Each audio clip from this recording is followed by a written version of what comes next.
नमस्कार, आप देख रहे हैं हरियाणा न्यूज और आपके साथ मैं अनु चौधरी। और वक्त हो चला है सुपर फास्ट 100 का।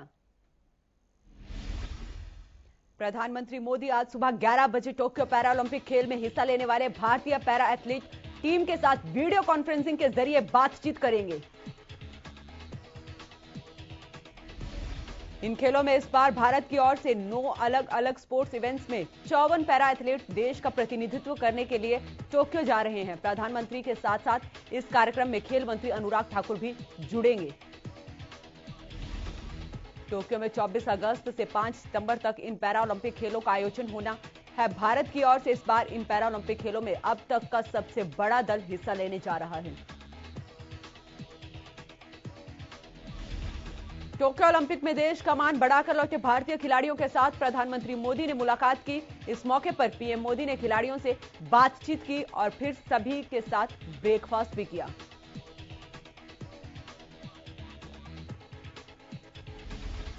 ओलंपिक में देश को गोल्ड मेडल दिलाने वाले नीरज चोपड़ा को उनका फेवरेट चूरमा परोसा गया, जबकि पीवी सिंधु को प्रधानमंत्री ने आइसक्रीम की पार्टी दी।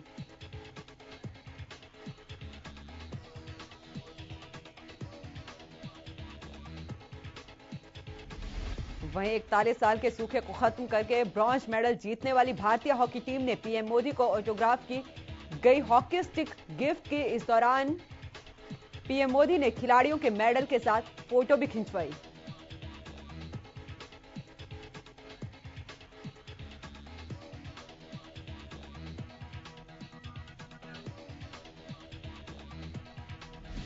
देश में पेट्रोल और डीजल की कीमतें लगातार 31वें दिन यानी मंगलवार को भी स्थिर रही। पेट्रोल डीजल के भाव में किसी तरह का फेरबदल न होने की वजह से दिल्ली में पेट्रोल 101.84 रुपए प्रति लीटर बिक रहा है।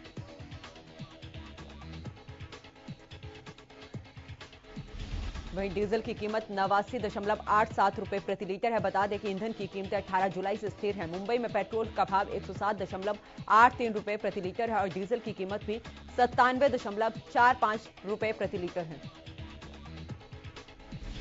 तालिबान के राज की वापसी के डर से अफगानिस्तान के हजारों लोग काबुल एयरपोर्ट की तरफ भाग रहे हैं। यहां तक कि अफगानिस्तान से भागकर दूसरे देश में शरण लेने के लिए कुछ लोग अपनी जिंदगी भी दांव पर लगा रहे हैं।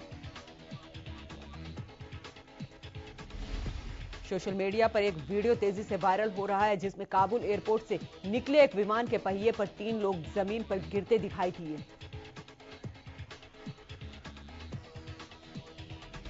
इसके साथ ही सोशल मीडिया पर एक और वीडियो भी वायरल हो रहा है। इस वीडियो में लोग टेक ऑफ कर रहे प्लेन के नीचे भागते हुए उस पर चढ़ते दिखाई दे रहे हैं।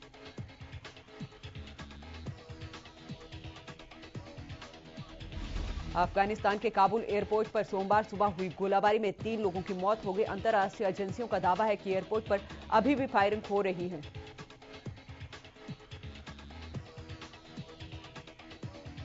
अफगानिस्तान पर तालिबान कब्जे के बाद दुनिया भर के देश अपने नागरिकों को वहां से निकालने की जद्दोजहद में लग गए हैं। सूत्रों के मुताबिक भारत ने भी अफगानिस्तान में फंसे 120 भारतीयों को वायुसेना के विमान के जरिए यहां से निकालने की तैयारी कर ली है।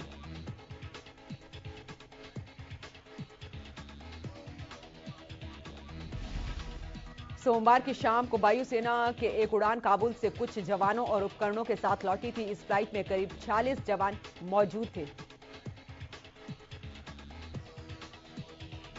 जानकारी के मुताबिक अफगानिस्तान में अभी भी 500 भारतीय अधिकारी और स्टाफ फंसे हैं। केंद्रीय गृह मंत्रालय ने सोमवार को कहा कि वो अफगानिस्तान की स्थितियों की नजदीक से समीक्षा कर रहे हैं।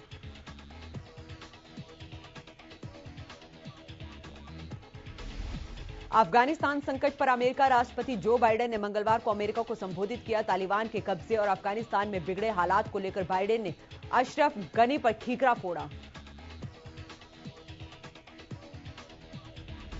उन्होंने कहा कि अफगानिस्तान को कठिन हालात में गनी छोड़कर भाग गए। उनसे सवाल पूछा जाना चाहिए, वो बिना लड़े अफगानिस्तान छोड़कर क्यों भाग गए।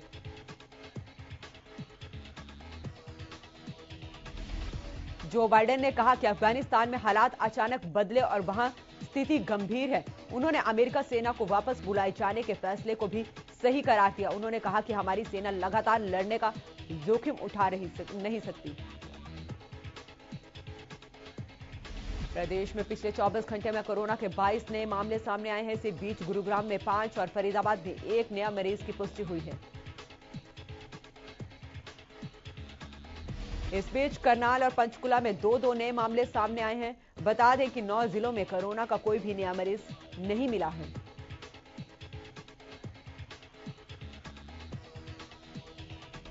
वहीं हरियाणा में अब तक कुल 7,70,230 मरीज कोरोना से संक्रमित हो चुके हैं, जबकि 9,660 मरीजों की मौत हो गई है। बता दें प्रदेश में कोरोना से रिकवरी रेट 98.66% पहुंच चुका है। होडल के सरकारी अस्पताल में ऑक्सीजन प्लांट की शुरुआत की गई है। इस ऑक्सीजन प्लांट का निरीक्षण होडल के उप मंडल अधिकारी वकील अहमद ने किया। इस दौरान उपमंडल अधिकारी वकील अहमद ने कहा कि जब मई और जून के महीने में कोरोना चरम पर था तो उस समय ऑक्सीजन की भारी कमी पड़ गई थी, जिसकी वजह से लोगों की जान भी चली गई थी। उन्होंने बताया कि अस्पताल परिसर में लगाए गए गैस प्लांट के बाद यहां भर्ती होने वाले मरीजों को लाभ मिलेगा। उन्होंने बताया कि लगाए गए गैस प्लांट से 1000 लीटर प्रति मिनट गैस का उत्पादन होगा। पंजाब में कोरोना के बढ़ते मामलों के चलते पंजाब सरकार सख्त हो चुकी है। किसी भी बाहरी व्यक्ति को पंजाब में दाखिल होने से पहले कोरोना नेगेटिव रिपोर्ट या वैक्सीनेशन की फाइनल डोज का प्रमाण पत्र दिखाना जरूरी होगा।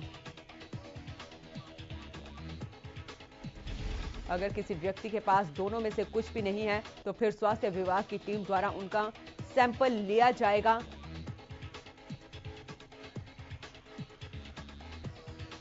कोरोना नेगेटिव रिपोर्ट आने के बाद ही उस व्यक्ति को पंजाब में प्रवेश मिलेगा। अगर उसकी रिपोर्ट पॉजिटिव आएगी तो उसको क्वारंटीन कर दिया जाएगा। स्वास्थ्य मंत्री अनिल विज ने सोमवार को अंबाला छावनी में ट्रक ड्राइवरों के लिए विशेष वैक्सीनेशन कैंप का उद्घाटन किया।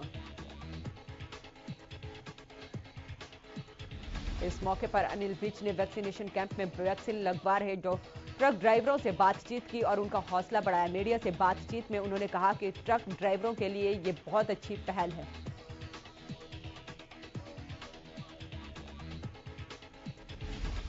ट्रक ड्राइवर जगह जगह आते जाते रहते हैं, जिसके चलते उन्हें वैक्सीन नहीं लग पाती, इसलिए हम यहां गाड़ियों को रोककर ट्रक ड्राइवरों को वैक्सीन लगा रहे हैं। वैक्सीनेशन कैंप में वैक्सीन लगवा चुके ट्रक ड्राइवरों ने इस पहल का स्वागत किया।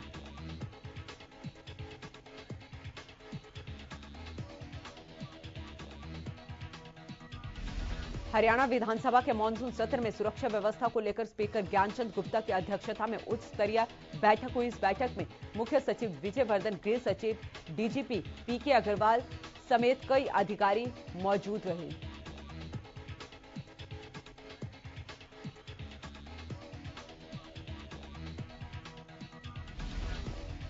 विधानसभा स्पीकर ने मानसून सत्र के दौरान सुरक्षा व्यवस्था में किसी भी तरह की कोताही न हो, यह सुनिश्चित करने के निर्देश दिए। वहीं साथ ही विधानसभा परिसर में हरियाणा पंजाब के कॉमन एंट्री पॉइंट पर अस्थायी बैरिकेडिंग करने के भी निर्देश दिए गए हैं।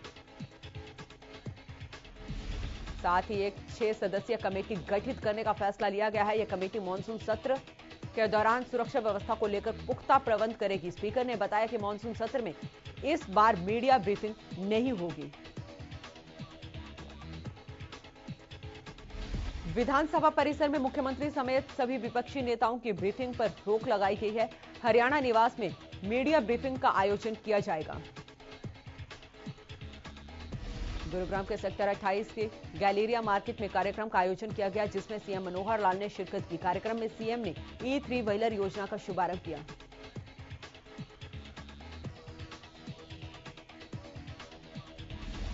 सीएम ने कहा ई ऑटो रिक्शा से प्रदूषण की समस्या से राहत मिलेगी। सीएम बिना किसी पूर्व सूचना E3 व्हीलर में बैठ गई, जिसे देखकर सुरक्षा में लगे अधिकारियों में हड़कंप मच गया।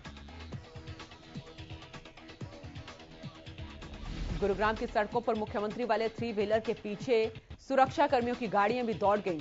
बाद में सीएम राजीव चौक पर उतर गए और ऑटो वाले को ज्यादा किराया दिया।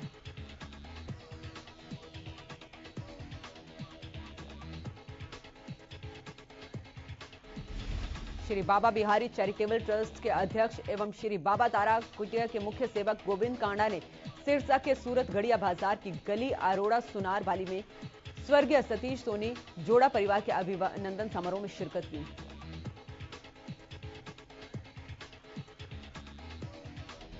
गोविंद कांडा ने कहा कि बाबा बिहारी जी के इस जन्म व निर्माण स्थली में समारोह के साथ मंत्रोच्चारण कर बाबा जी की मूर्ति स्थापित की गई है।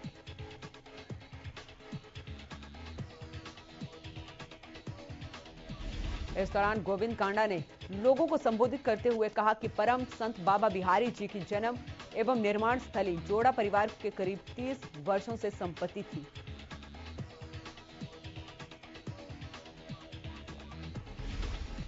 बाबा जी के परिवार से स्वर्गीय सतीश सोनी ने यह मकान खरीदा था। 126 वर्ष पूर्व 11 अगस्त 1896 को इस स्थान पर ही बाबा बिहारी जी का जन्म हुआ था और करीब 50 वर्ष पूर्व उन्होंने इस मकान में ही अपना शरीर त्यागा था।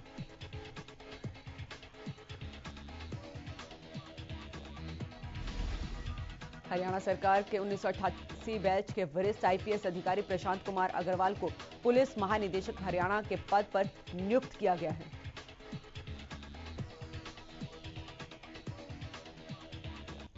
यूपीएससी से प्राप्त पैनल पर विचार के बाद पीके अग्रवाल को 2 साल की अवधि के लिए हरियाणा का पुलिस महानिदेशक नियुक्त किया गया है। वहीं पीके अग्रवाल ने अपना कार्यभार भी संभाल लिया है।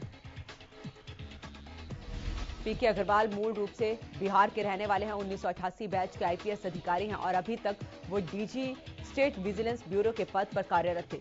30 जून 2023 को सेवानिवृत्त होंगे। फतेहाबाद में पुलिस अधिकारियों का फेरबदल करते हुए एसपी राजेश कुमार ने 5 इंस्पेक्टर सहित 30 पुलिस कर्मियों के तबादले कर दिए हैं।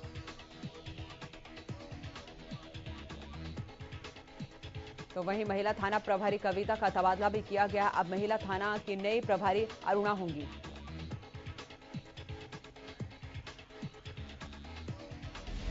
अंबाला में नगर निगम हाउस की दूसरी मीटिंग बुलाई गई। मीटिंग में वार्ड 14 से एचडीएफ पार्षद रूबी सौदा को छोड़कर सभी पार्षद शामिल हुए। बताया जा रहा है कि मीटिंग काफी हंगामेदार रही। कई बार पार्षदों में बहस भी छिड़ गई।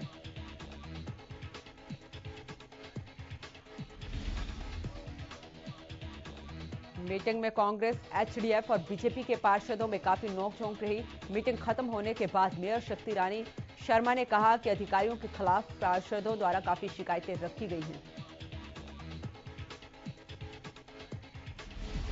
पार्षदों द्वारा एक दूसरे पर अमर्यादित टिप्पणियां करने पर मेयर ने कहा कि अगली बार पार्षदों को सख्त हिदायत दी जाएगी। इस मीटिंग में कई सरकारी विभागों के अधिकारी नहीं पहुंचे, जिस पर मेयर ने कहा कि उनको लेटर भेज जवाब मांगा जाएगा। तो शाम के गांव खानक पहाड़ में अपनी मांगों को लेकर कई संगठनों ने खनन करने वाली कंपनी के खिलाफ एसडीएम को ज्ञापन सौंपा। उन्होंने पहाड़ में खनन करने वाली कंपनी पर कई तरह के आरोप लगाए और मांग भी की। बीते दिनों तोशाम थाने में नामजद आरोपी को करीबन 2 महीने बीत जाने के बाद भी अभी तक गिरफ्तार नहीं किया गया है। उन्होंने अपनी मांगों को लेकर एसडीएम मनीष कुमार फोगाट से कार्रवाई की मांग भी की।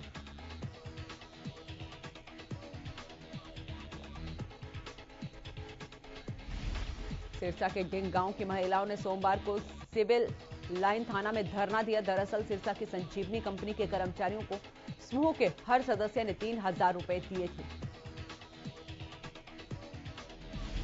कंपनी की ओर से शनिवार को पैसे लौटाने को कहा गया था, लेकिन पैसे नहीं लौटाए गए और सोमवार को कंपनी के कारिंदों के फोन भी बंद मिले। इस पर वो सिरसा पहुंची और कार्रवाई की मांग को लेकर सिविल लाइन थाना में धरना दिया। इसके बाद जो महिलाएं कंपनी के पैसे जमा करवाने के लिए लाई थीं, उन 2 महिलाओं को पुलिस को सौंपा गया। उन्होंने कहा कि डिंग गांव की 31 महिलाओं के साथ धोखाधड़ी हुई है।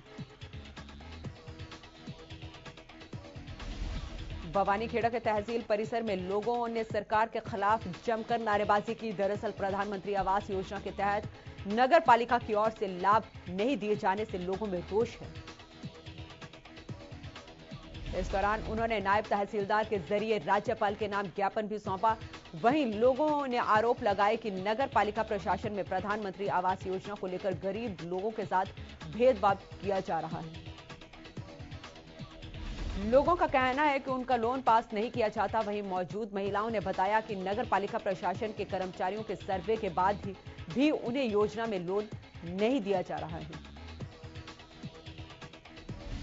पानीपत के निजी अस्पताल में एक महिला की मौत हो गई है, जिसके बाद महिला के परिजनों ने अस्पताल प्रशासन पर लापरवाही का आरोप लगाया है।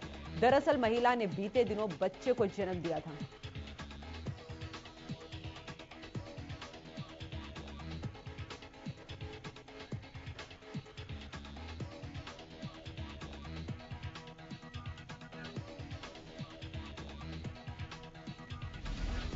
जिसके बाद से महिला की तबीयत बिगड़ने लगी थी, जिसके बाद परिजन महिला को इलाज के लिए अस्पताल लेकर पहुंचे, जहां महिला की मौत हो गई।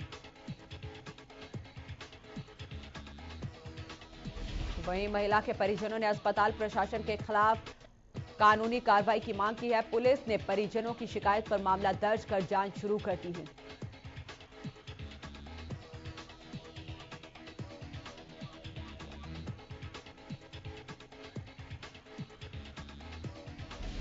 पलवल के नेताजी सुभाष चंद्र बोस स्टेडियम में जिला स्तर पर एथलेटिक्स खिलाड़ियों के चयन के लिए ट्रायल किया गया। खिलाड़ियों ने 100 मीटर, 400 मीटर और 10 किलोमीटर दौड़ में हिस्सा लिया। इसके अलावा shot put throw, discus throw, javelin throw और रिले दौड़ का आयोजन भी किया गया। खेल अधिकारी राम लोटन ने बताया कि पलवल में खिलाड़ियों के चयन के लिए ट्रायल शुरू कर दिया गया है। खेल एवं युवा कार्यक्रम विभाग की ओर से 27 से 29 अगस्त तक राज्य स्तरीय खेलों का आयोजन किया जाएगा। इसके अलावा कबड्डी, खो खो के लिए लड़कों का ट्रायल और हैंडबॉल के लिए लड़कियों का ट्रायल 17 अगस्त को होगा। पंचकुला में महिला थाना पुलिस ने पॉक्सो एक्ट के तहत नाबालिग से छेड़छाड़ के आरोपी को गिरफ्तार कर लिया है। आरोपी की पहचान 55 साल के राजू के रूप में हुई है, जो यूपी के उन्नाव जिले का निवासी है। महिला थाना पुलिस ने आरोपी को गिरफ्तार कर पंचकुला की सेक्टर 1 स्थित जिला अदालत में पेश किया है, जहां से कोर्ट ने आरोपी को जेल भेज दिया। मामले की जांच कर रहे अधिकारी ने कहा कि आरोपी ने 7 साल की नाबालिग के साथ रात में सोते समय छेड़छाड़ और दुष्कर्म का प्रयास किया था।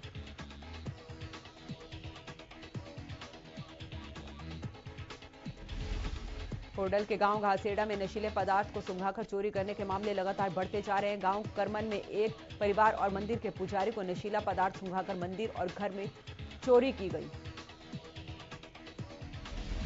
बाइक पर 2 युवक आए और दवाई के लिए गुलमोहर के पत्ते मांगने लगे। पत्ते मिलते ही उन लोगों ने घर के सभी सदस्यों को नशीला पदार्थ सुंघाकर बेहोश कर चोरी की वारदात को अंजाम दिया। उसके बाद चोरों ने मंदिर के पुजारी को बेहोश कर दिया और मंदिर से सोने चांदी की मूर्तियों को चुराकर ले गए। पुलिस ने अज्ञात चोरों के खिलाफ मामला दर्ज कर आरोपियों की तलाश शुरू कर दी है।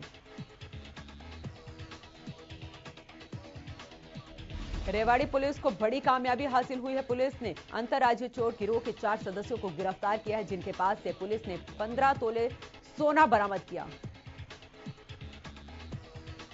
पुलिस की पूछताछ में आरोपियों ने आधा दर्जन चोरी की वारदात कबूल की। वहीं गिरोह के एक सदस्य पर चोरी के करीब 53 मुकदमे दर्ज हैं।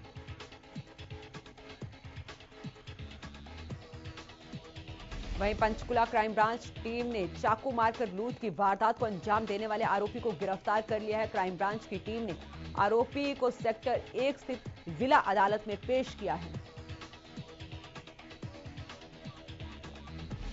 जहां से कोर्ट ने आरोपी को 1 दिन के पुलिस रिमांड पर भेजा है। जांच अधिकारी प्रदीप कुमार ने बताया कि पंचकुला डीसीपी मोहित हांडा के निर्देशानुसार जिले में अपराध की रोकथाम के लिए पुलिस की ओर से कड़ी कार्रवाई की जा रही है। इसी कड़ी में चाकू मारकर लूट की वारदात को अंजाम देने वाले आरोपी को गिरफ्तार किया गया। बताया जा रहा है कि 26 जुलाई को पंचकुला के सेक्टर 20 में 4 आरोपियों ने चाकू मारकर लूट की वारदात को अंजाम दिया था। इस मामले में 3 आरोपियों को पहले पुलिस ने गिरफ्तार कर लिया है और रिमांड पर लिया हुआ है। अब इस मामले में चौथे आरोपी अंकुश उर्फ धारी को भी गिरफ्तार कर लिया गया। डीएसपी रविंदर सांगवान ने सोमवार को पुंडरी में एक प्रेस वार्ता करते हुए खुलासा किया है कि पुंडरी के पास के गांव के रहने वाले एक व्यक्ति लोगों से पुरानी गाड़ियां खरीदकर ठगी करता था, जिसको पुलिस की टीम ने गिरफ्तार कर लिया है और पूछताछ जारी की है। डीएसपी ने बताया कि वो व्यक्ति पुरानी गाड़ियों की कीमत बाजार से थोड़ी ज्यादा लगा दिया करता था और एक एफिडेविट पर गाड़ी खरीद लिया करता था।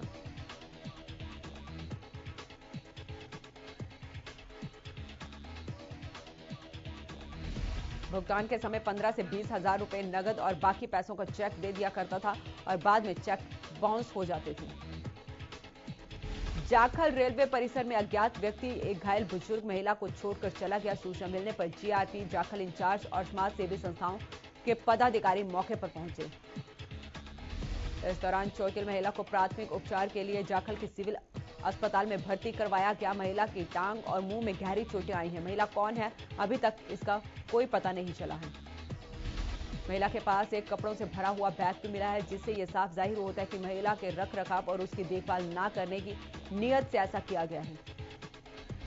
सोनीपत के गांव झिझड़ी के तालाब में डूबने से एक युवक की मौत हो गई। बताया जा रहा है कि मृतक हिमांशु की उम्र 17 साल थी और वो गांव में अपनी बुआ के पास किराए पर रहता था। इसी बीच मृतक परिजनों ने गंभीर आरोप लगाए हैं। उनका कहना है कि बेटे की हत्या कर शव को तालाब में फेंका गया है। इस दौरान उन्होंने गांव के ही रहने वाले सोनू का नाम आरोपी के रूप में लिया है। फिलहाल हिमांशु की तलाश जारी है। पुलिस का कहना है कि मृतक की तलाश की जा रही है, उसके बाद परिजनों की शिकायत के आधार पर कार्रवाई की जाएगी। पानीपत में एक एक्सीडेंट का मामला सामने आया है, जहां देर रात रिफाइनरी के पास एक्सीडेंट में राजपुरा गांव के 2 युवकों की मौत हो गई, जिसके बाद मृतकों के परिजनों ने आरोप लगाते हुए कहा कि दोनों युवकों की रोड एक्सीडेंट में मौत नहीं हुई है, बल्कि उनकी हत्या की गई है। जिसके बाद मतलोड़ा थाना पुलिस ने मामला दर्ज कर जांच शुरू कर दी है और डॉक्टरों का बोर्ड गठित कर दोनों के शवों को पोस्टमार्टम करवाया जा रहा है। गोहाना के आदर्श नगर में एक किराना स्टोर पर आग लगने से लाखों का सामान जलकर राख हो गया। आग लगने की वजह बिजली की शॉर्ट सर्किट बताई जा रही है। वहीं दुकानदार ने आरोप लगाते हुए कहा कि कई बार फोन करने के बावजूद फायर ब्रिगेड की गाड़ियां समय पर नहीं पहुंची। अगर फायर ब्रिगेड की गाड़ियां समय पर पहुंच जाती तो बड़ा नुकसान होने से बच सकता था।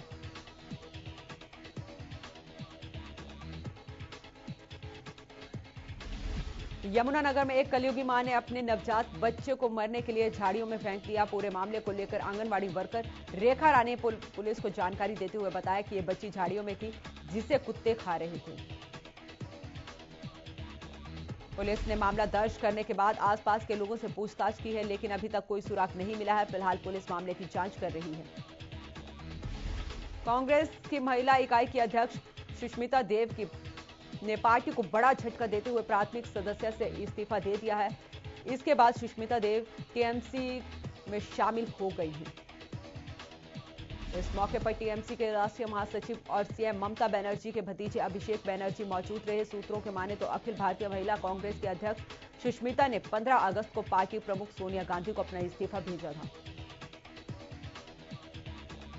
सूत्रों के अनुसार टीएमसी में शामिल होने के बाद सुष्मिता अब त्रिपुरा की पार्टी प्रभारी बन सकती हैं, जहां अगले साल विधानसभा चुनाव होने हैं। यहां टीएमसी अपनी पूरी ताकत झोंक रही है।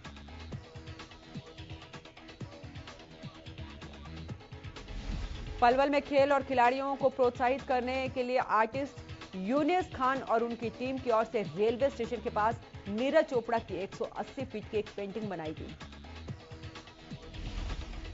इस मौके पर खेल अधिकारी मैरी मसीह ने कहा कि खेल भावनाओं को बढ़ाने के लिए और युवाओं को प्रोत्साहित करने के लिए पेंटिंग बनाई गई है। पेंटिंग के जरिए लोगों को खेल के प्रति एक सार्थक मैसेज जाएगा, जिसमें युवा खेलों के प्रति अपना समर्पण दर्ज करेंगे और जिस तरीके से नीरज चोपड़ा देश के लिए गोल्ड मेडल लेकर आए हैं, उसी तरीके से खिलाड़ी भी कड़ी मेहनत कर यह मुकाम हासिल कर सकते हैं। टीम इंडिया ने इंग्लैंड को टेस्ट सीरीज के दूसरे मैच में 151 रनों से हरा दिया है। टीम इंडिया मैच के 5वें दिन इंग्लैंड पर भारी पड़ी और 5 मैचों की सीरीज में 1-0 की बढ़त बना ली है। टीम इंडिया ने इंग्लैंड को 272 रनों का टारगेट दिया था। इंग्लैंड की पूरी टीम 120 रनों पर सिमट गई। टीम इंडिया की लॉर्ड्स में यह तीसरी जीत है। उसे 7 साल बाद यहां पर जीत हासिल हुई है। इससे पहले 2014 के दौरे में इंग्लैंड को मात दी थी। भारत को लॉर्ड्स में पहली जीत साल 1986 में मिली थी।